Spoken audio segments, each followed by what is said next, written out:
What is going on, Cubs fam? It is time for another whale chat, free to play and whales. Based on your feedback, I heard you guys really didn't like the free to play versus whales, so I'm gonna add an and there so everyone feels a little more comfy, cozy. If that makes sense. So we have got a nice, great group here today. We have got Furball back on the chat, true free to play player. Kate Gaming, relatively new Twitch streamer to Star Wars Galaxy of Heroes, joining us. Ram Bam, you guys know him. Some guy named Ranger that a few people have heard of. If you have, I'm very sorry. And then Senate, the one and only, my own real life brother, joining the chat today as well for the first time. How's everyone doing? You son of a... There you go. I got the swear button for you. We'll talk real quick to Kate and Senate since they're new. Kate, welcome to the whale chat for the first time. Tell us a little bit about what you do on Twitch. I don't know. I just hang out. I just stream GAC, whatever's going on. Just hang out, everybody. And you are a free-to-play player, if I understand right? Yes. Okay, free-to-play streamers. That is the way to be. You stay strong out there in the free-to-play land. So we'll leave a link to her stuff down below. You guys can go find it. And then, Senate, you are very free-to-play, aren't you? I go back and forth. I get tempted to spend on something, and then I do the math of how much it's going to cost. For example, for me to finish out Galactic Legend Ray from where I am right now with only 4 tunes left to Relic, it is still going to cost over 120,000 crystals. So I'm free to play for the time being. Yeah, you go back and forth. That's kind of how I think a lot of us are, kind of bounce back and forth. Not free to play, but maybe not spending. I know the free to play, there's a percentage of the free-to-play community that are very, very concerned about who gets to have the esteemed title of free-to-play. So I'll just say no spending just to play it safe here and not get too much hate. All right, we got 3 topics to cover today, Cubs fam. We're going to talk about this last round of Galactic challenges that came out, which, in my opinion, were actually pretty fun. We've got our new round of Galactic Legend requirements that hit last week, 2 out of 3, 3 out of 3 coming next week. We're going to talk about where we think that's going, and then what is going to be next for content. Where is going to be the focus for Capital Games? We think it might be Mandalorian content, given Season 2 hitting in just about a month. What is that going to look like? We're going to do a little speculating here, and then, as always, we got some questions. Questions that Toyota will be gathering for us, and everyone will get a question at the end of the video. So let's get to it. Chat for discussion for everyone. How'd you guys feel about the Galactic challenges we just had with it was First Order on Tatooine against bounty hunters? I haven't had a chance to play it. I've been at work. Okay, so I haven't tried it. Ram well, it's not that notable for Ram Bam. Kate, you said you haven't tried it yet? No, I was working. You were working. Okay. Has anyone played Well, it? I guess it's just me then. I don't know if I should be impressed or sad that that's the case. No, I'm with you, Cubs. I thought it was really cool. I mean, they've done some really good change of the Galactic challenges. You know, the rewards, the earlier rewards, the gear gate being taken off. I had a lot of fun with this one. It was really not a challenge because I have Supreme Leader Kylo Ren. I mean, he's a monster. I mean, it's not an issue. True. If you had SLKR in this one, it'd just be a wipeout, right? I went in there solo and I was like, oh wait, okay, Kylo Ren's good. Oh, he's getting angry. Oh, he's really and it's over. Oh, he's getting angry. He's getting super duper angry. But no, I'm liking the changes so far to Galactic challenges, right? If this is going to be an every 3D event or so, I know they're still kind of working on it and tweaking it still, but the rewards are better. And than they were. I think the difficulty can be a little bit higher, but if they're going to get rid of the gear gate and things of that nature, then them having with the rewards being what they are. I like the earlier tier of shards for people, especially for free to play, so you can get some good stuff, especially those character shards. So I'm pretty positive about it right now. Okay. I did notice Stormtrooper, First Order Stormtrooper was the shard give out this time. In the past, we've seen some of those newer characters hitting, like Resistance Hero Poe, I think, was there once. We had a Sith Trooper once in there. Is anyone else disappointed that we saw such an old character showing up there, or do you guys think it's okay? I think it's all right. I just got Flicker last week, and I attempted this event with him fully maxed out. Yeah. And I enjoyed it. Thought the rewards were decent, okay. I like how you got 5 shards every time instead of being like a 2 or 3. So I mean, you did the first 4 tiers. That's 20 shards for that character. So definitely for the early game players, that's definitely nice to have. Yeah, nice to have that boost of shards. And I did see, I kind of complained about it a little bit in my Twitch chat, but I immediately had somebody show up that was like, well, I need those shards. And so I think it's important to remember with some of those giveaways sometimes when you see those shards that maybe you don't need it, there's somebody who does.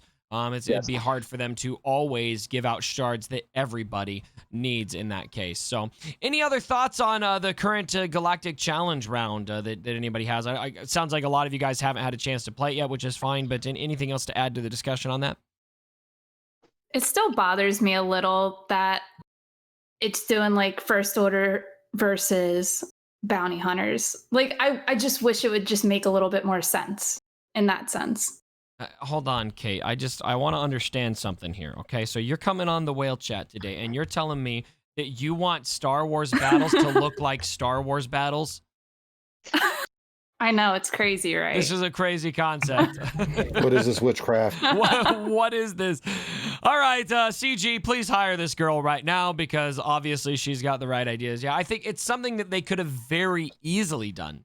Right? It couldn't be that hard to just have lore specific battles, you know, rebels against Empire, resistance against First Order, and then have some of these same concepts there. But instead we're having eras that it makes no sense to have First Order fighting those characters. And then we had like, what was the other one? Old Republic facing, who was it? I'm trying to remember who it was. Separatist. Why do they do? I don't know. So I'm with you, Kate. It's not the top thing on my complaint list because as long as it's fun and engaging, I think I'll forgive it because like in this case, I did enjoy the event, but I don't see why they couldn't just make it make sense within the lore. Is it really that hard? There's so many iconic moments that they could pick from. It's not hard to search for those moments and just replicate them. Yeah, so many. Like, which factions oppose each other? What situations? Where do they oppose each other? Okay, use that as your starting base, and then develop the puzzle from there to make the event. I think this round of Galactic Challenges for me really hit on all cylinders for an exciting, fun, unique puzzle that was there to be solved, and I don't see why they couldn't do that within appropriate lore categories. So, all right, great point to raise. Anyone else have anything to add before we move on? I don't have a problem with it, with the different factions, because I think it keeps the game fresh. Assuming that this isn't the permanent format and matchups that we get, I think it'd be great if, you know, we get to use First Order against all different types of factions over time. So, I mean, right now it doesn't match up, but maybe they, you know, cycle it through, which hopefully is what they're going to do, and then we'll eventually get those kind of nice matchups or something. So, that's my opinion. So if I understand you right, you're kind of like in between CG and Kate here, where you're not opposed to having some matchups that maybe don't make sense lore-wise, but you want at least some of them too. I mean, everything isn't going to match up lore-wise. I mean, the game doesn't match up lore-wise. You know, we use Jedi Knight Revan to counter GG. You know, like the game, we don't use it that way. So I don't really have a big problem if the Galactic Challenges isn't structured around the lore when the actual meta in the game that we play is not at all matched around the lore. So that's my opinion. I mean, I think it would be really cool if they did, and especially if maybe, let's say it's more, you know, maybe one a cycle is an actual, you know, lore based matchup, resistance against First Order, and then they did something extra special for that matchup. Yeah. So like once a cycle or something. I think they could do something with it, and it would be really cool if they did, but it's not like a game breaker for me. For me, it's more the structure of the rewards and what I'm actually going to get out of it. Is it worth playing? Is it worth replaying? And before the first round, it definitely wasn't. Now I am like, I actually maybe not look forward to it, but it's definitely not something that I kind of roll my eyes about, at least. So I think it's positive now. Okay. I think that's a fair point. I'm gonna place more emphasis in my evaluation on the reward structure and on just how fun the event is in general. To me, I'd look at it more as just a missed opportunity. I feel like the way that they're doing this with random factions, it doesn't seem to me like it would really be that hard to just have some exciting lore moments. I don't see any reason why they couldn't do that, but I don't think it's the end of the world if they don't either. So, kind of where I'm at. All right, let's move on, Cubs fam. We have got the new rounds of Galactic Legend requirements. The last round, 3 out of 3, hitting next week. Hopefully that comes maybe around midweek. Looking back, I want to talk about 2 phases of this with this group right here. We've got round 2 out of 3 that hit.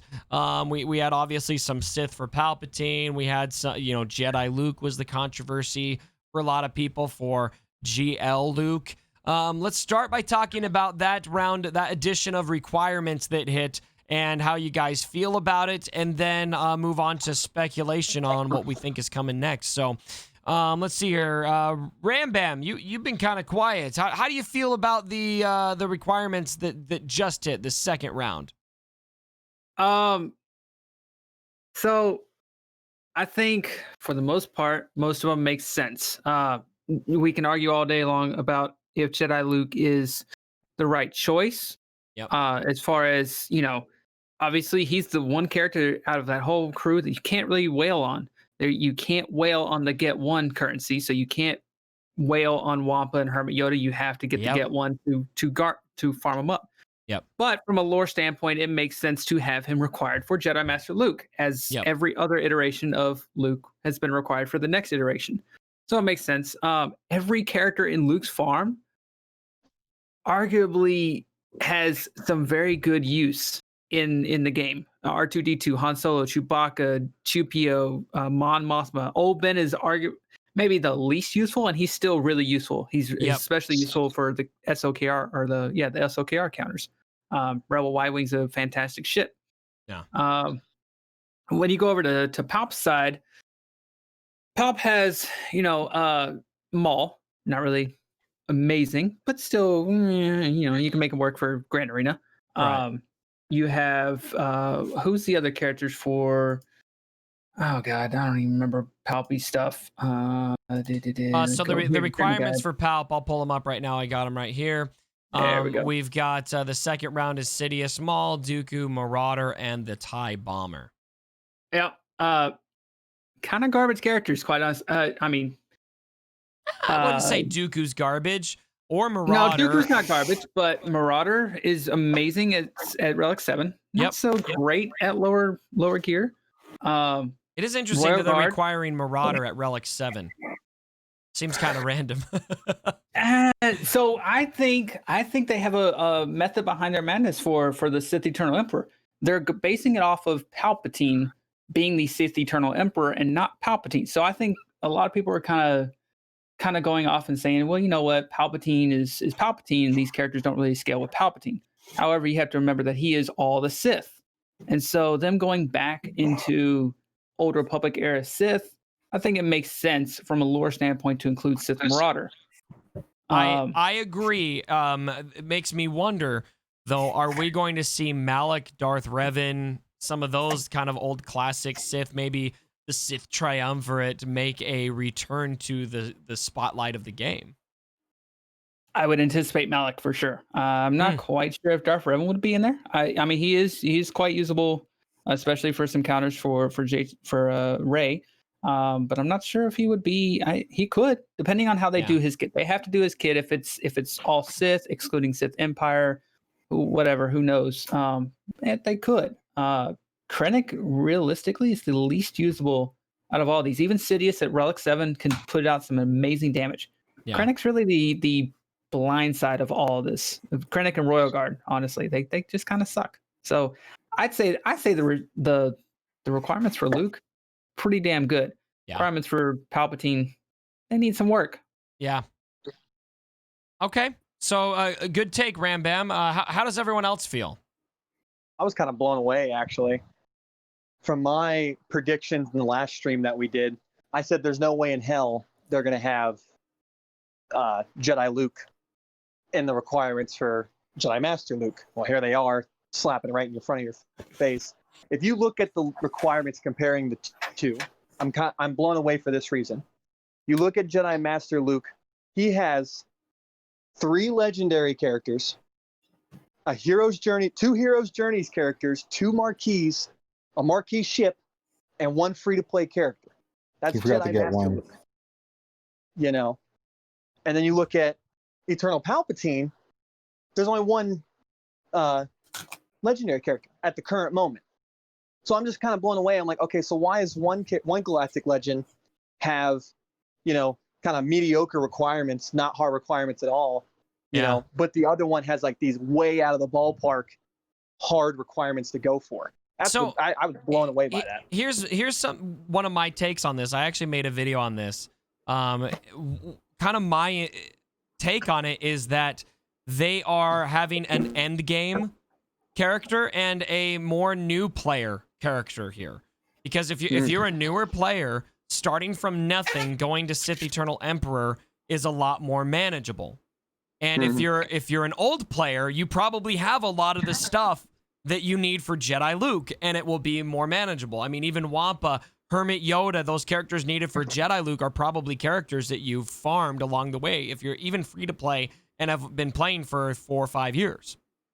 I think that the requirements can't, no matter who they add for Palpatine, it's still going to be harder to get Luke, unless they add another Jedi Luke style character beforehand, which there's just not time for, I don't think, because there's still so much get one. Yep. That for Jedi Luke you need Hermit Yoda and Wampa. I mean, which is why I would argue Malak, that Malak's going to be required.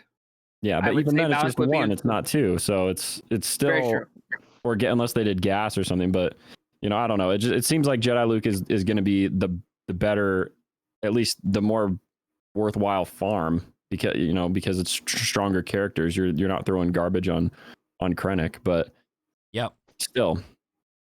Yeah, I also look at it from a territory battle aspect, because we all know me. You know, you look at the requirements for Jedi Master Luke, all those characters are amazing in the light side territory battle. I mean, especially Mon Mothra's Rebel fighter team is amazing in a light side territory battle, where you look at the dark side, you maybe got Palp and Darth Vader's for a decent, mediocre team for dark side territory battle. So yeah, definitely way better requirements for Jedi Master Luke. All right. Now we're going to shift gears here, Cubs fam. We're pulling a little bit of an audible here mid-video. I apologize. I've been a little distracted as we've been doing our whale chat today. We have got a very esteemed guest who just jumped in. Everybody loves her. It's the one and only Carrie, formerly EA Carrie. What's up, Carrie? What's up, Cubs? Holy shit. It is so good to have you. Carrie, run! Get away, Carrie! I warned you! Oh, I'm sorry, Dubs. Hey, I was promised that Ranger wasn't here. You were lucky. I lied. And I punch and pie. I lied. So we've been dying to get you on here, Carrie, to talk to you. I know, of course, we're not going to be able to talk a ton of Galaxy of Heroes with you, but because you're here, tell us what you're doing and what you've been up to since leaving the game. Yeah, I mean, and the reason why is I don't know anything that's going on. Like, kind of the day you leave, it's sort of like everything changes, and you're like, oh wow, I'm totally out of the loop. Absolutely.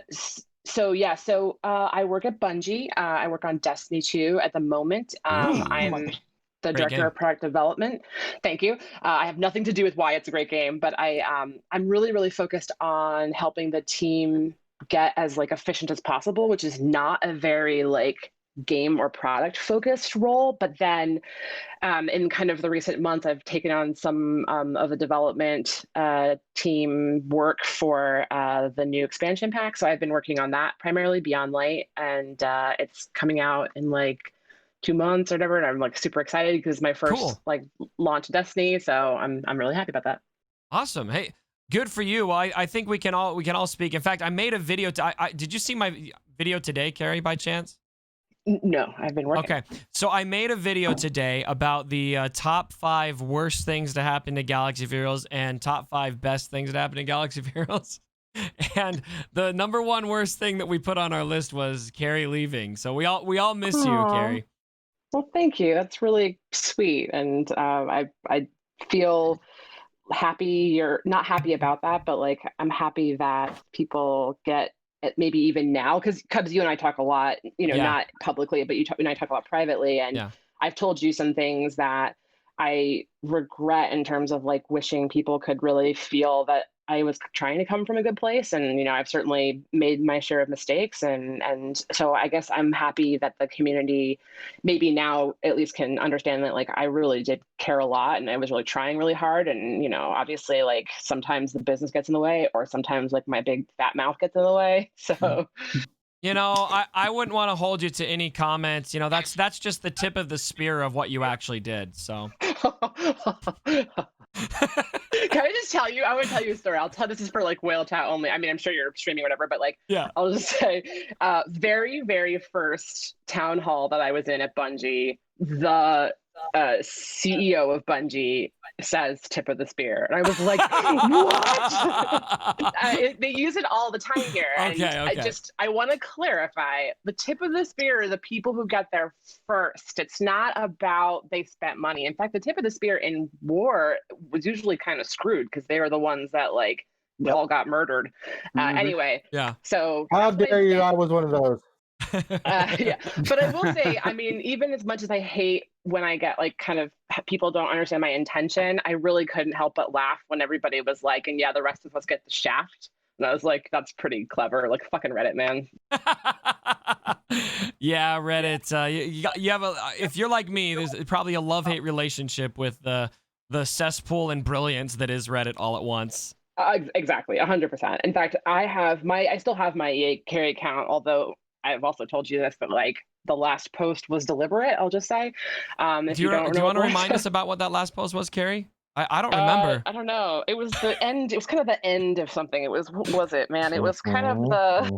it's like a finisher. It's a finisher, that's what it was. But so I still have that account, but obviously I'm never going to post from it again because it says EA Carrie and I don't work at EA anymore and you can't get a name change or whatever. So just kind of there. But I do use that account to browse a lot because although I did stop following SWGoH because I didn't want to be like one of those like obsessing over like all the things that people were doing after I left because like it's not my control anymore. So there were some decisions made pretty quickly after I left that I was like, oh, that's not what we agreed on. But again, not my. Imagine that. And I will say this too. There's things that they've done that I think are better than things that I would, and so it's just one of those things when you're a control freak like I am, where you're like, I'm no longer in control. And so I'm losing control. And so I stopped it. But it's because in order to get through reading Reddit, I followed SWGoH and then I followed like, I would say 50 channels that were like happy cow gifts and baby goats and awe and nature is fucking lit and like everything that makes me happy, cozy places. And so that was the only way that I could get through like, I'd see a SWGoH post that was like, Carrie lied again. And then it would be like a cow and a goat and like a child like walking for the first time. And I'm like, oh, thank God. Yeah. Okay. So I'm curious, Carrie, if you don't mind me asking, and I do apologize to our other guests here. Please, it's Carrie. I'm pulling a little bit of an audible here to talk to Carrie. I've been wanting to do this. But can you talk a little bit, if you're comfortable, about kind of how you feel about the Galaxy of Heroes community? Because something that I've been really impressed by is how much you've still kind of stuck around. Even though you're not working on the game, you still interact with me. You still interact like you were on the RSG stream. I've seen you around still, and I just think it would be, especially someone like yourself, who obviously caught a lot of scrutiny for a lot of the decisions that were made, whether they were your fault or not, which is, I think, something. And another part of that I thought was always interesting was you would tend to take the fall, even though I imagine a lot of those things weren't yours, or maybe they were. But given all of that, I think it's interesting that you're still involved in the community in an unofficial capacity. Can you walk me through why that is? Sure, yeah. And that's not a bad question at all. I mean, I'm happy that you asked that. I would say, first of all, just on the subject of, it was my responsibility as the person ultimately who owned the project to take responsibility for absolutely everything, right? And so, like, it is always my fault, even if I didn't do the thing or it wasn't even something I wanted. Like, it is, as when you're leading a project, it is your responsibility to make it clear what your expectations are. And, you know, if somebody does something outside of expectations, it's still your fault for not having given them better clarity. And so, you know, so I would take absolute blame for everything that happened in my tenure, because it was ultimately my responsibility. As for why stay connected, I mean, I think, you know, for me, one of the reasons it was so easy to start working on SWGoH is because I came from MMOs, and to me, the relationship that I have with a community and when I'm running an MMO versus or SWGoH, it was very, very similar. Even so much as like people form real life relationships. And I know of some people who got married that met in SWGoH, and it's just very reminiscent of the MMO community because of the intensity of the passion, because of the time that people invest in it. Like, it's a big part of their lives. And so if you're having an authentic relationship with people, it's not something that you can turn off. In fact, I've probably been less involved just out of respect for both my friends that still work on SWGoH, and like, it would be weird for me to like come out and talk about it all the time because I don't know what's going on. So it's just like, it's like a little kind of like, you know, the person who graduates that can't like leave the high schools, like hanging around for their glory days or whatever. He's like, I don't want to dwell. But I had authentic, real friendships and relationships. In fact, one of my closest friends now that I moved up here to Seattle is someone that I met in SWGoH. We ended up hanging out when I moved up here because he was one of the only people that I knew. A dev or a player? A player. Wow. And he and I now are just friends. Like, and we don't talk about SWGoH, but like we met because he was one of the people in the testing group that I would, you know, go to for advice and feedback from the player perspective. And it was a real authentic relationship. And so things like we're going on RSG or talking to you, like, you know, you and I have things that we like, that we share in common. We make jokes about musicals or whatever. And, you know, and there's just like, that was always real. And in fact, I think now it's easier for us because, you know, you and I have also talked about like the times where I was hurt or upset by something that you said. And I'm like, why did you do that? You know, and it's like, now that all's gone and we can actually just be friends as opposed to me having to like stick up, quote unquote, for the game, you know? Yeah. There was always that rub there of you're obviously the ambassador of the game. And I'm kind of like, you know, I'm just going to say what I think no matter what. And sometimes that didn't always make for happy conversations. That's right. Yeah. And that's okay. And so that's gone now. But yeah, I think it's because I met a lot of really passionate, interesting, cool people. And I care for them, you know? Yeah. Well, I think that's really interesting. And I think that, to me, in all actuality, is probably part of why all of us love the Galaxy of Heroes community. I think if that was the attitude you had about this game, Carrie, at the top, regardless of, you know, how all of us feel about a lot of the decisions along the way, and obviously we got a microtransaction heavy game, which comes with scrutiny and all of that stuff. But regardless of all of it, if that's how the top of this game felt back then, I think it makes sense that has trickled down to the rest of the community. I think a lot of what you said resonates with me and how I feel about SWGoH still, with a lot of my relationships. I mean, I cannot tell you how many relationships I have because of this game, and I think a lot of us feel the same way. So I think you helped build something really unique, and I think it makes sense that you're still sticking around in sub capacity. I would imagine in some ways, I think it's interesting that you mentioned kind of like the guy who sticks around high school or whatever. You know, you've moved on, but you still kind of stick around. I think it's probably pretty hard to not get too involved because now you've got this professional barrier there, right? Yeah, absolutely. And it would both be indelicate and just, I guess, rude. And also I'm uninformed. So it's like, it's not appropriate for me to have an opinion. Yeah. I think the way that I was able to do that, because I know that I kind of got a good version of the deal out of this because I left and I'm really happy where I am now. And but I do want to say that like there are a ton of people still on the team who are so passionate, and like these are a lot of people. Like my very best friend in the whole world still works on Galaxy, and she's kind of one of the leaders of the game right now. And so like I care very much for these humans, but you know, one of the things that we agreed to pretty quickly after I left was we're not going to talk about it. So I am there for them if they want to talk about things, but we really do not. I'm like, I talked to Top Hat, I talked to I'm trying to remember everyone's code name. The transition Larson, name. I mean, yeah, I talked to but all of those guys a lot, and we just talk about how we're feeling and how we're doing and our lives and stuff. And I'm not like, so what? I'm not. I was gonna make a joke, but I'll have to say, like, what the fuck's up with Mace Windu, man? Come on, like I can't say that. Carrie, why did you say that when Ram is here? Oh my gosh, you just gave him so much ammo. Oh. Ram Bam in the chat. If you don't know him, Carrie, he's obsessed with Mace. I have the first relic set of Mace Windu. Yep, that is my guy on my channel. Yep.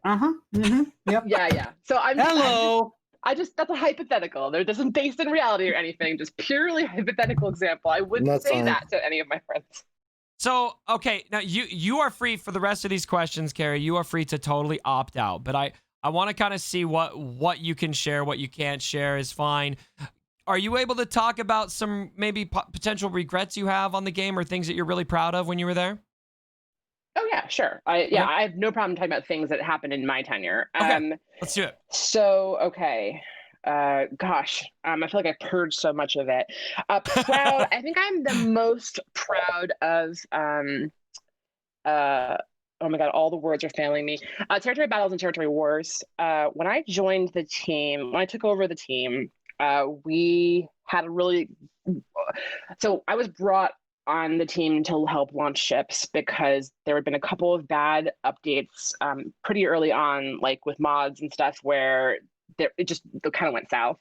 And the people that made the game, a lot of them I had worked with at a previous studio, and I have kind of a reputation of being somebody who will like get the thing closed, like a closer. And so they were like, we really need ships to land. And so I was brought to kind of help drive that, and I did that successfully. And then that's when I was kind of given the project to run. And coming out of that, that was like, if you think about those first updates, like TUs 1 through 7, in a lot of ways were really foundational. Like the tournament feature in TU 6 didn't really work, and so it was turned off. But everything else was basically like guilds, mods, like things that are really foundational to the game. Territory battles and territory wars were 2 updates that were kind of the first new things to do, that were like, we're taking all the mechanics that you already have and we're trying to like give you new gameplay experiences. And they were very intentional, like being back to back, and one being more PvE focused and one being more PvP focused, and one being more about like, as controversial as people think it is, I still feel very strongly that it was the right thing to do to like make it so that somebody who had a brand new character, like a new marquee that just came out, they had it, that they had a value to the team. It's like giving people who want to invest in that way a purpose and a value. And so it allowed people who were more hardcore to contribute in one way, and people who were more collection oriented to contribute in that way. And like, I say that too, because that's the kind of player that I am. I'm kind of like a bad whale where I'm just like, I'll spend money, but like I'm not great at Galaxy of Heroes. And so I like, think for a lot me, of us I'm are like, that way. well, yeah, and so it's like that's how I can contribute. I can be like, oh, I've got the brand new character. Like, I'm gonna drop this in here. You know, I've got him up to 5 stars or whatever. And so I'm really, really proud of that work. I'm really, really proud of. It was a really difficult thing to make a case for why we should take a full update every year and make it a quality of life update. But I feel very strongly in live service games that is a thing that you need to do, because game systems deteriorate over time, or things that were acceptable at one time are no longer acceptable. I mean, just thinking about that first quality of life update we did, where we did 4x speed, where we did it like Galactic War simming. There was a ton of things that we did that I think now, if like go back and remember the old days, you're like, I can't believe I wouldn't be able to tolerate being able to do that the old days, like not being able to sim all of the challenges and stuff, like all of that stuff we did in that one first quality of life update. And so I feel really proud of that. And I also I think I feel proud of how we handled some pretty extraordinary circumstances. You know, one of the things that the player base was very connected, and people were there for each other, and that is great, but it also comes with some pretty severe downsides in terms of threats that people have made, or you know, we had couple community members kill themselves, and I think that there were moments where we could be very human and very like try to do as best we can by the people and try to help them, you know, kind of get in front of tragedy or help people deal with it and help support them. And I think that's another reason, you know, one of the reasons why I have a lot of time for RSG is because of the work that they have done for the community in terms of raising money for, you know, suicide awareness and for cancer and, you know, and supporting each other, really truly supporting each other. I mean, it's such a phenomenal class act thing to do that like I will take the fact that Ranger has called me every name under the sun in order to like support the fact that when it comes down to it, he's actually just a teddy bear, you know, with like a kind of loud mouth. But no, I'm mean. I'm very mean. Don't say that, Carrie. You're ruining my rap. I mean, the fact that like that Grande wore like a I am Carrie's pool boy t-shirt and ran a marathon or whatever, like I mean this is like yeah, I didn't know he did that. That's amazing. Oh yeah, you should see the pictures because I think it was a crop top. I think or at least he rolled it up or something. Yes, it was extraordinary, I'll say that. And so awesome. I have a lot of pride in all of that, so that's all the good stuff. Let's see, bad stuff. I've already mentioned on Twitter that I feel bad about some of the crap that they gave Arnold. You know, he and I are, I think, pretty similar temperamentally people. We're both kind of hotheads. And I think I held some of the expectations of you guys higher than I should have, like in terms of information that you reasonably would have had, or even just coming from a place of being hurt by like, I have this whole team of people that are killing themselves. And then, you know, you guys will look at something and be like, this is crap. And, you know, I think some of that just came from a place of emotion. And I feel bad that I allowed, I mean, I feel bad that I allowed that to drive me, but I also just, that's kind of who I am as a person. And so that's fair. I'm sorry for that. And I do want to be better about that. So I'll take that one. As far as the game goes, I'm trying to think of like actual decisions that I made that were pretty, there were a couple of things. Hold on, let me think for a second.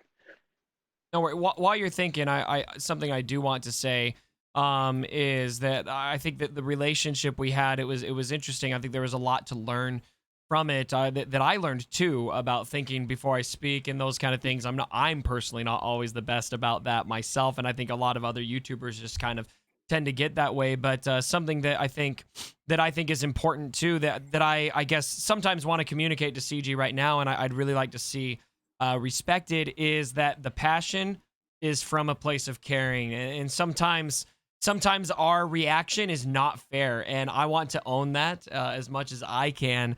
But it's always because we love the game. Always because we love the game. All right, Cubs, I'll say it. I've been a dick. Yeah. But I definitely, going back and looking at things, like I would love to take a few things back that I said too. It's just a lot of it is you see something, you run to your camera, you react to it, and there's, you know, that doesn't always work out very well. Honestly, I think a lot of us were dicks. I mean, I myself, I wasn't even streaming back then, and I can't tell you how many times, especially in 2018 when the whole Sith raid thing and everything was coming out, I was just like, damn it, Carrie, do better, Carrie. Damn it, Carrie. And it's just and learning everything now, I'm like, was it really Carrie? You know? I mean, again, ultimately, it's my responsibility because, like, I was just she's thinking still taking about some of the.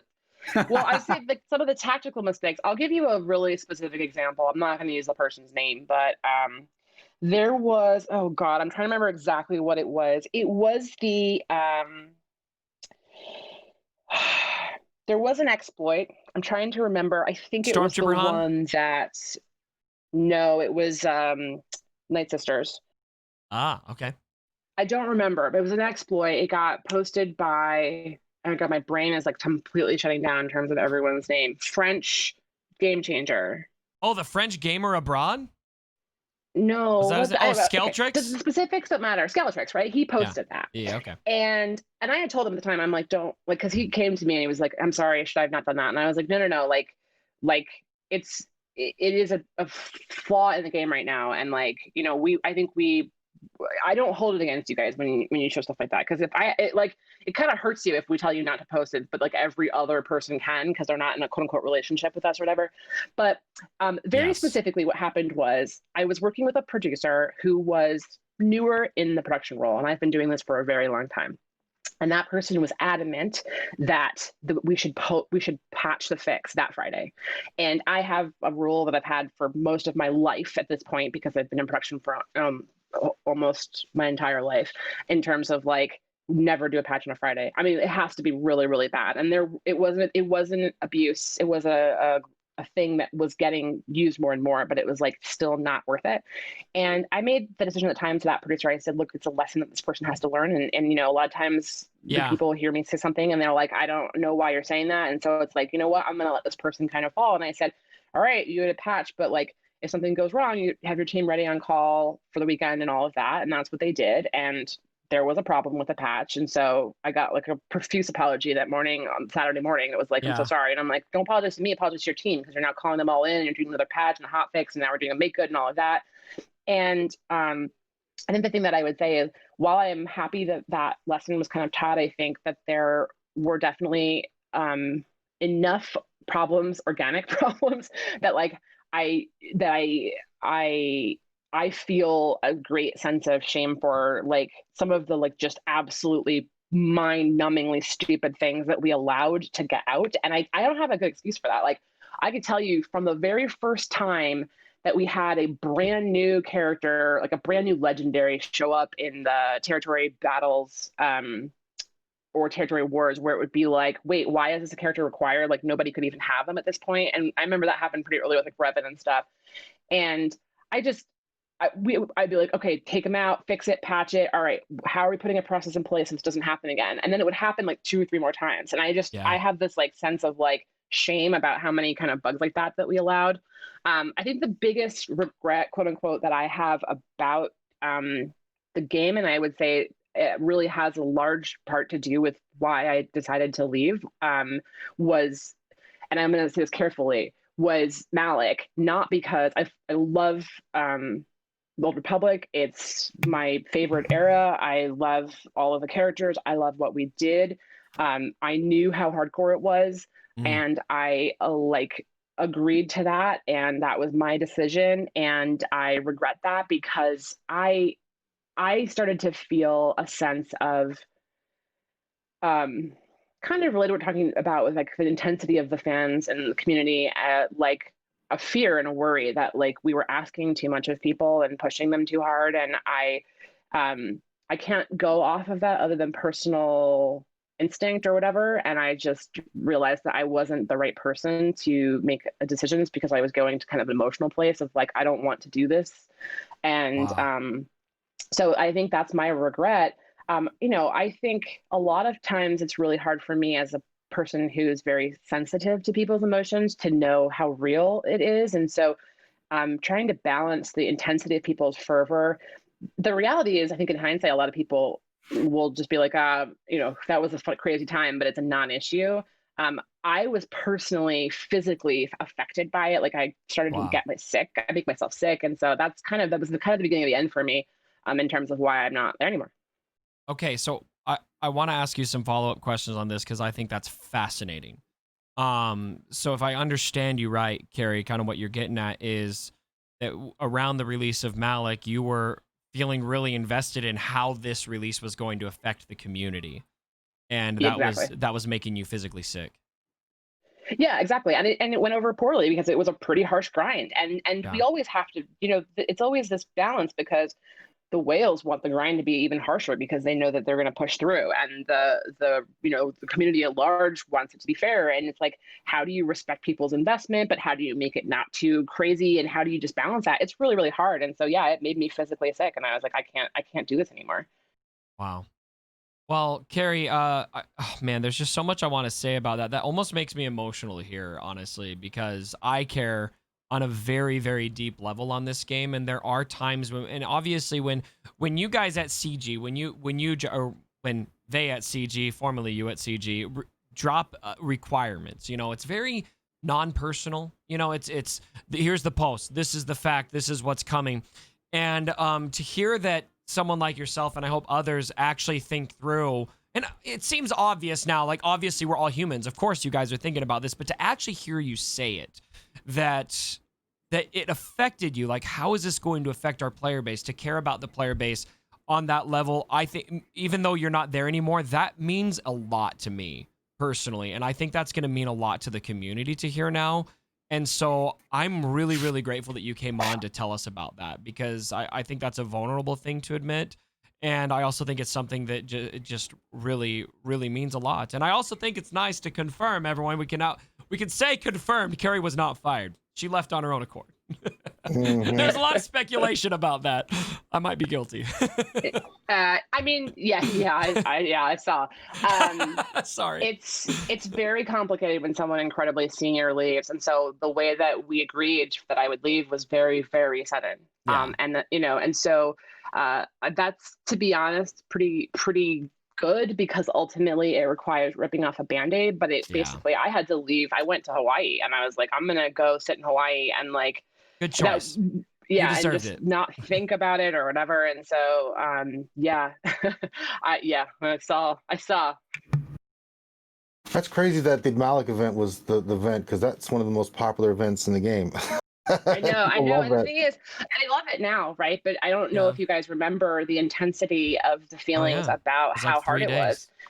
And the short notice, Yeah, and again, there's always good reasons for things like that. There were a number of kind of mitigating factors, and we look at things like the calendar, the schedule, the release, and a bunch of things like that. And I genuinely thought that we'd made the right call for the game and not asking too much of the players, and then to have everyone just have that kind of reaction, and it just made me sick. And again, remember, that's the culmination of that thing had been planned for almost like over a year, because we had planned the 3 kind of releases and like all of the companions coming up to Darth each one. Revan, Malak. Yeah, it was all planned like way in advance. And so this was like the big and like all of that stemming off of the Sith raid, and like there was just a number of things that were really intentional, and it came from having a very large gap in the movies and wanting to like find something that could kind of bridge that, and my passion for KOTOR. And so I don't regret the work that we did, and I'm really proud of it. But in the moment, it just made me realize that like I'm too invested personally to be honest, it's a very large reason why I'm in a position right now where I'm not doing a creative as much. And it's because there's too much pain for me in like how people react to things. And even now I don't read the Destiny subreddit, because I know how much the people that work on it care. And it would break my heart when people think that it's malicious or, coming from a dark place or whatever, because there's just most of the dev team, I'm not going to say that everybody doesn't, obviously, like, people want to make money and all that, but like most of the dev team are just, they're like Reddit users on another game's page, right? Like they're just like all of us. And so it hurts them when they work on something really hard and they really care about it and it gets trashed. And I care about that team a lot. And that's why I'm also pretty mindful just about, I don't want to disrespect what they're doing now. And as grateful as I am that everyone's like, we miss you, I really, really care about a lot of those people. And so I want to help. And I've hoping to kind of broker a way for you to have a connection to the team, because I believe in getting that relationship repaired. And I certainly hope that I can help. Yeah. Oh, well, you know what? We've talked about this offline, but I don't know if it will happen or not, but it's my door is open, and I'm happy to admit my faults and kind of move on. I think both of us should probably do that.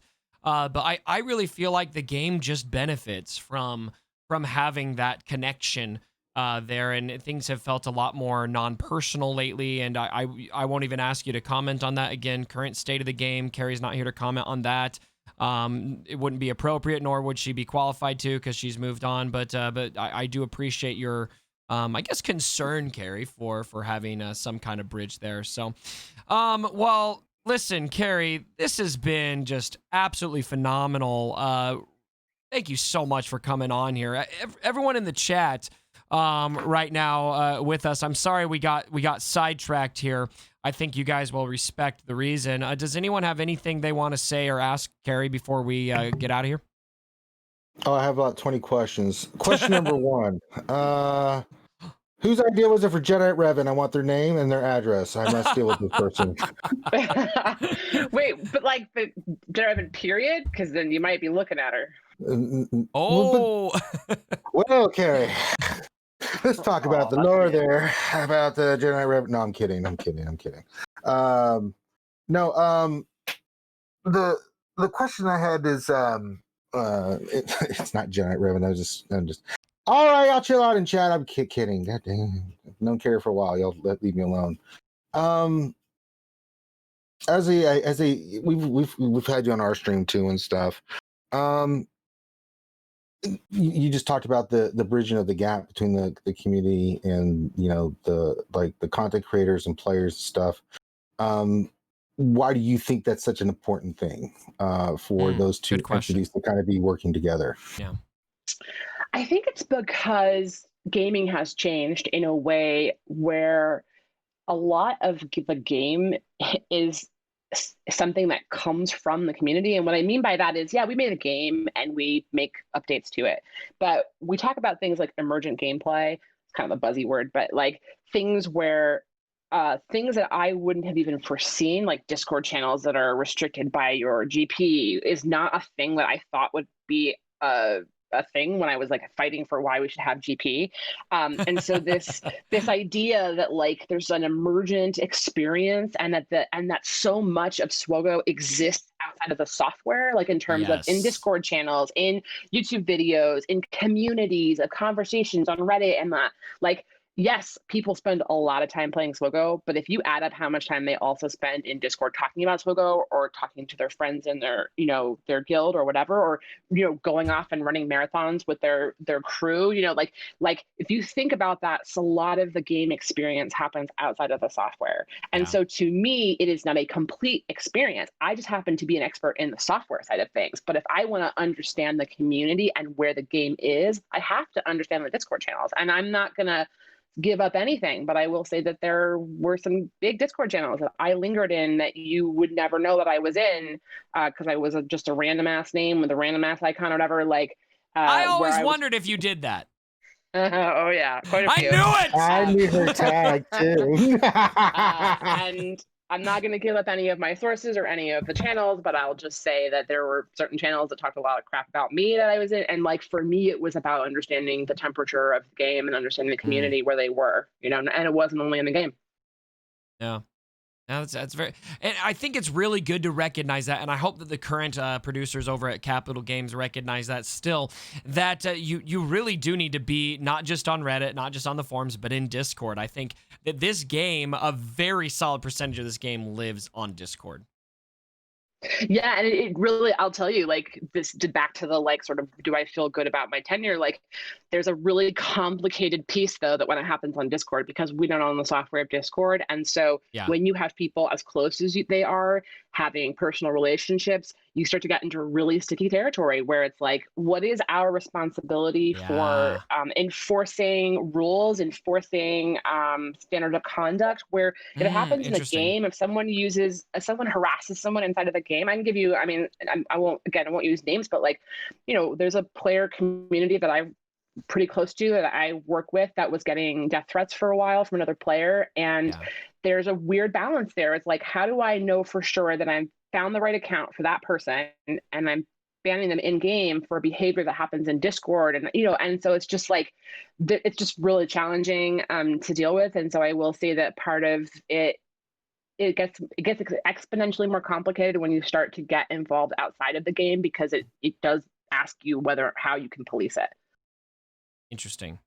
That's fascinating. That's fascinating. Okay. Anyway, Ranger, you asked a question. Anyone else have anything they want to ask Carrie before we end? Thank you for your service, Carrie. We miss you. Thank you. And from your icon, I'm going to say same to you. Thank you. Carrie, thank you for making my day with the Mace Windu comment. No, that's the worst comment you made, Carrie. Just get out of here. It doesn't matter. He did it. I will never let you guys live that down. He's going to clip that, and he's going to play it as his ringtone for everything. You know this, Oh, Carrie. Toyota already clipped it. Thank you, Toyota. I love you. Yeah, you definitely made Ram's day. Senate, you're in here. Carrie, I don't know if you know the Senate. Senate's my brother in real life. He started making content for the game. Oh, I saw that, but I didn't know, put it together. Yeah. Hello. What's up, Carrie? Thanks for being honest. I think that's the one thing that regardless of how much or how little communication the community has had or has felt that we have been getting over the past 5 years or whatever from the game. The honesty from the top is the thing that we most crave. And so even though you're not there, it's really cool to hear it. Well, I appreciate it. Yeah, it's hard. It's hard because it's. I think I retweeted something the other day. Someone was talking about why there's almost no value for a game developer to get up there and say something because the likelihood that you'll get misconstrued or, I still it burns me to no end that when I was like, I expect that people will spend $5,000. I did not mean I expect people to. And I was like, oh, fuck, that's a colloquialism. Like, that's a thing I say because I'm from Virginia and like I'm expecting, you know what I mean? And so, and unfortunately, it's like you get to that place where, because I don't think I've ever said this publicly before, but once I saw that people were reading that as like, I demand that people spend this money, and then it became like a head of, SWGoH says head of EA free to play game. I have to, whenever I see something like that happen, I have to go to our corporate communications PR team and say, I made an oopsies. And they're pretty well familiar with me, I'll say, and they're really sweet about it. Like, they were like, hey, no problem. And, they gave me some things, to think about. But they often, when you do that, they say, now you have to stop responding. Like, you can't clarify. Don't try to get and to be honest, that's really good advice because usually clarifying doesn't help. And I think in some of the little spats I got in with Arnold, it was my attempting to clarify that I just was digging the hole deeper. And so, I think it's great that we had that coverage there because ultimately, like, their corporate communications is responsible for everything that we say, even if it's on our personal Twitter accounts. And so, like, I'm grateful that I had to have that support, but I definitely was like, I wanted to clarify that for so long because I feel like for now until the rest of time, if you Google my name, which my mother does with some frequency, you will get pretty quickly things like Cubs fan Han says Carrie was fired, or sorry, I'm sorry. I had a question mark. I asked the question. Sure, yeah, question sure. Mark. That's yeah. You know what? You got to get those views, man. I know. I explained to my mom. I'm like, see, he's just trying to get them views. She's not wrong. Yeah, she's not wrong. Worked. Right, exactly. And so, and things like, when producer says XYZ, like, says that people should spend $10,000. Like, that's not what I said, and that's not what I meant. But like, I can't clarify that. And so, it's the thing that you have to live with when you choose to be honest and know that like it could come with real repercussions if we're not careful. And like, thank God it never came with actual serious repercussions. There are definitely developers who have not fared so lucky. Interesting. Yeah, I think we did. While we were critical, I think, of that tip of the spear 5K comment that you made, in some ways, I think a lot of us also really respected it too, though. I'll tell you, while I talked about it in videos, there was a part of me that hated it and a part of me that loved it. Because, and the clarification is nice to hear now, by the way. But in the moment, that's totally how I read it. I was like, holy crap, this is crazy. That's what they're thinking. But then I also thought, at least she said it, At least she said it, because it does feel like a cash grab after a while. So I think that the honesty was refreshing at the same time, even though maybe not the best PR. I don't know. So, all right. Anyone else? How come I'm the only one that has questions? Nah, I'll just tell Carrie, I just have so much respect for you just coming on here and just because I know there's a lot of like blurred lines and like we might take something as like you guys don't care, like the higher ups, they don't care about us. And I can totally relate to you like caring about something so much you actually get physically sick. And that alone shows how much you care about this game and this community. Thank you. I really appreciate it. Awesome. Well, I don't want this to end because this has been maybe my favorite conversation. I have one question. I have 19 more. What do you mean? Yeah.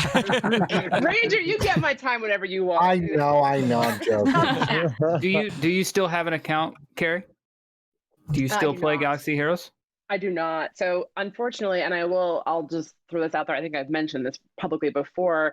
I've spent more than 5 figures of my own money on Galaxy of Heroes, but it got pretty messed up because there were a lot of times where I needed to check something out as well. And so I had to give myself currency. And so because of that, my account has always been on Cheater Island. Like I've never been a competitive player of the game in terms of I'm like, when you're on the like Game Changer server area, or whatever your what's a game changer? Your Galactic.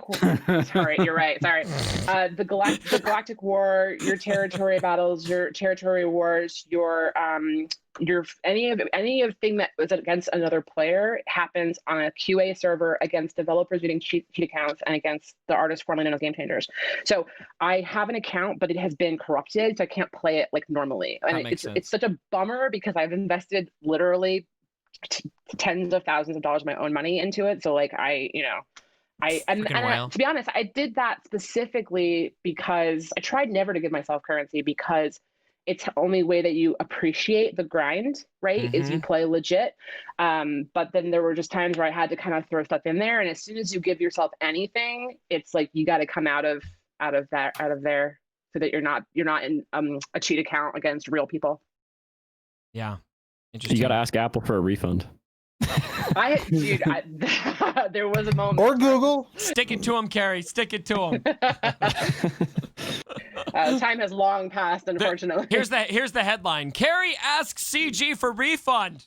There's right. the headline. Get damn views. Get damn views. All right. Well, I think that's a great stopping point. Carrie, again, from all of us, thank you so much. We love you. We appreciate you coming on here. I think that this is a lot of what you said here is just really fascinating to me, especially that bit about I think we really got a glimpse here, a really satisfying glimpse of how deeply you care about this community still, and how much you cared back then. I think it's really, it blows my mind that that's actually part of why you left, even because it was just the care level just got a little too intense. So I'm happy to hear. It sounds like you're doing a lot better now. You deserve it.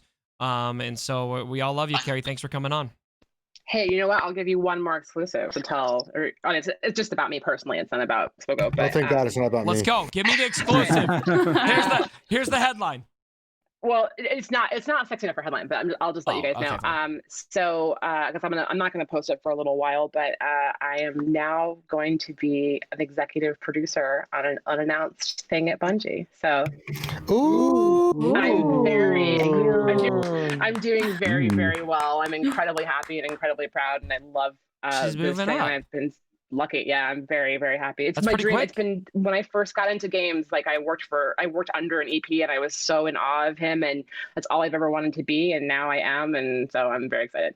The chat is sending a lot of congrats. You see Pimpo in there. I know you know Pimpo. He's saying congratulations. My boy, Pim. Yeah, Pimpo. He is it true that he remodded your roster once?